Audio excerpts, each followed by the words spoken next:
اگر محبت اور احترام، ہم اپنا سارا سخن ان کے نام کرتے ہیں.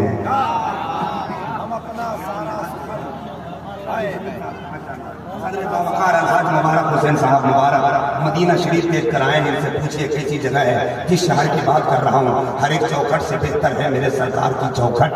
لیے ہے خلد کا منظر میرے سرکار کی چوکھٹ.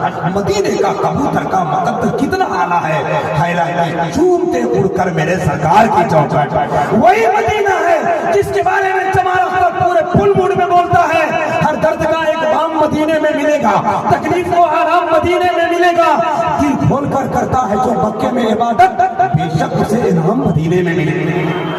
دل کھول کر کرتا ہے جو مکے میں عبادت، بے شک اسے انعام مدینے میں ملے گا. اب سب مدینے کی بات آ گئی ہے تو مصرع سنیے جانا کیسے ہے. سنو ذرا مچل کر، ہم اپنا سارا سخن